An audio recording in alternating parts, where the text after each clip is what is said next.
स्वागत है हमारे YouTube चैनल की पीटी क्लास पर। तो दोस्तों आपके सामने पढ़ने वाले हैं गुणनखंड। गुणनखंड कई तरीके से होते हैं। सबसे पहले गुणनखंड पढ़ेंगे, फिर मध्य पद गुणनखंड पढ़ेंगे। तो गुणनखंड के बारे में इस सवाल को हम देखते हैं। तो सबसे ज्यादा x आ रहा है तो x कॉमन लेते हैं। यहाँ पर सबसे ज्यादा 8 आ रहा है यहाँ पर, तो 8 कॉमन लेते हैं। तो इस सवाल को देखते हुए सबसे ज्यादा यहाँ पर x आ रहा है तो x कॉमन, तो x यहाँ पर x प्लस वाई प्लस, तो यहाँ पर plus 8 common 8x plus Y.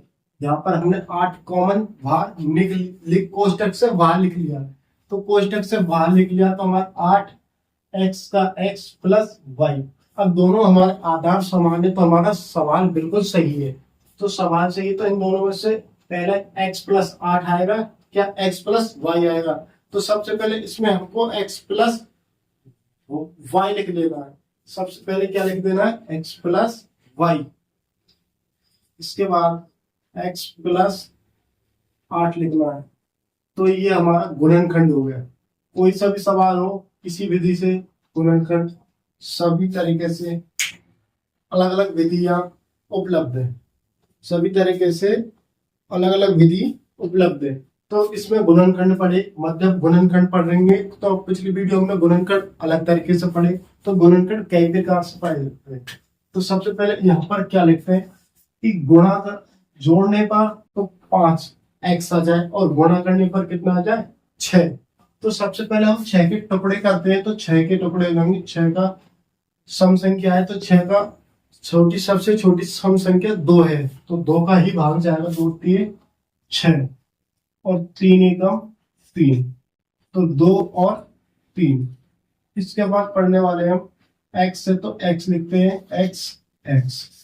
अपना गुणा करने पर तो 6 आ गया और जोड़ने पर कितना आ गया 5। तो हमको ये देखना है कि प्लस 2x पहले लिखना है या प्लस 3x बाद में लिखना है, प्लस 2x। तो देखिए sir, x square plus 3x plus 2x plus 6। यहाँ तक समझ आया होगा आपको। हमको 6 के टुकड़े ऐसे करने हैं कि जोड़ने पर तो 5x आ जाए और गुणा करने पर 6 आ जाए। तो हमको जब भी संभव होगा जब 6 के गुणनखंड होंगे। तो 6 के गुणनखंड आपने पिछली वीडियो में पढ़ा होगा। 6 सबसे छोटी सम संख्या 2 है तो 2 का ही भाग जाएगा। 2 3 6 और 3 एकम 3, तो 3 हमने सबसे बड़ी संख्या यहाँ पर लिख ली और 2 यहाँ। x से तो x जोड़ने पर कितना आना चाहिए तो 5, तो हमने प्लस का चिन्ह लगा चुके हैं। और गुणा करने पर कितना आया, 3 और 2 का गुणा करेंगे तो 6 आ जाए। तो आपको यहां तक समझ आया होगा। तो यहाँ पर x 2 बार आ रहा है तो x कॉमन लिख लेते हैं। तो x प्लस 3, यहाँ पर प्लस का प्लस।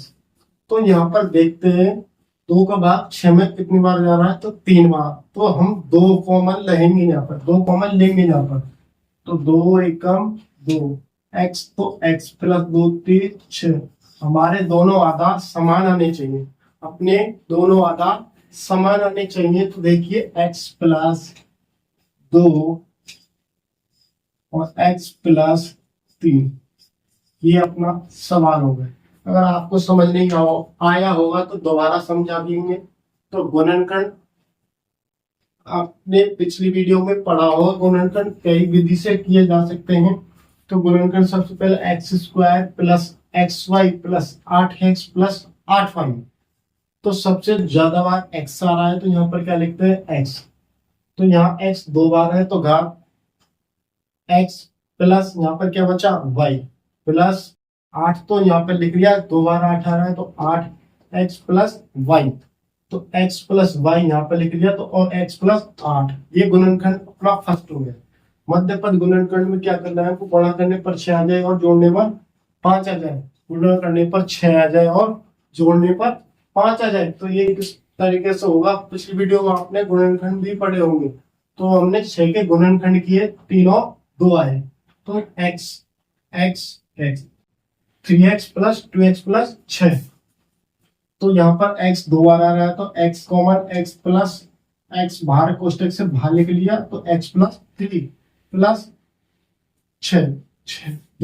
6 में 2 का भाग देंगे तो 2 3 6, तो 2 3 6 तो 2 एकम 2 और x प्लस 3, x प्लस 3।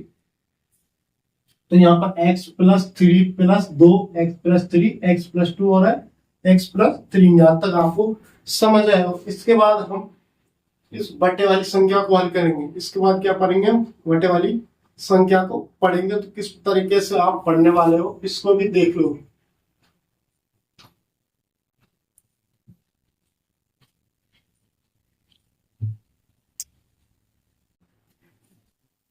इसको भी अगर आप इस तरीके से नहीं लिखना चाहते हो तो x प्लस 3 और x प्लस 2 या ऐसे भी लिख सकते हो।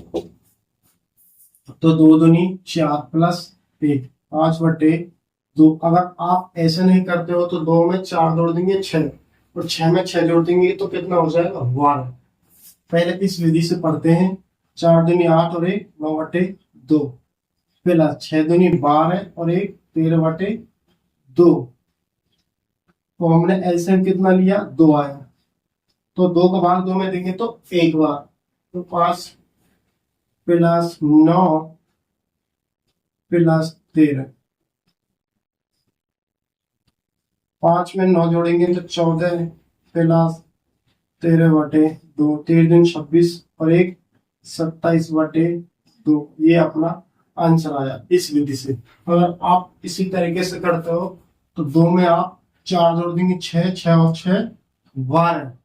इस विधि से भी कर सकते हो। आप घातांक पढ़ने वाले हैं तो घातांक के आपके सामने 1 2 3 4 5 6 7 8 सूत्र लिखे, तो 8 सूत्र पढ़ने जरूरी है। तो 8 सूत्र इस प्रकार से पढ़ेंगे। आधार समान है तो घाते जुड़ जाएंगे। a की पावर m गुना a की पावर n बराबर a की पावर m प्लस n। जब आधार समान है तो घाते जुड़ जाएंगे। a की पावर m बटे a की पावर n बराबर, इस तरीके से घाते घट भी जाएंगी या बाद के रूप में लिख सकते हैं। a की पावर m, इसके भी ऊपर कोष्टक में घात, तो a की पावर m n, तो दोनों में गुणा हो जाएगा। a की पावर a का मान क्या होगा 1, a की पावर 1 का मान क्या होगा 1, और a की पावर 0 का मान क्या होगा 1। a की पावर 1 का मान a होगा और a की पावर 0 का मान 1 होगा। तो यहां तक आपको समझ आया होगा, यहां तक आपको समझ आया होगा।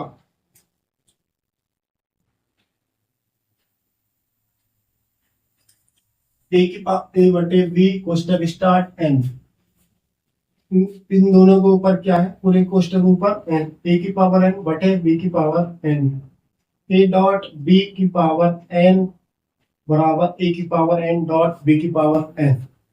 तो हम इनके एक एक एग्जाम्पल भी करवा रहे हो।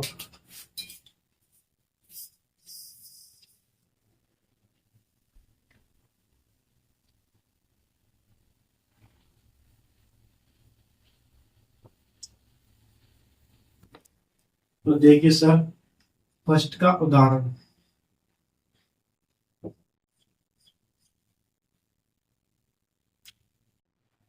दो की पावर 6 गुना 2 की पावर 8।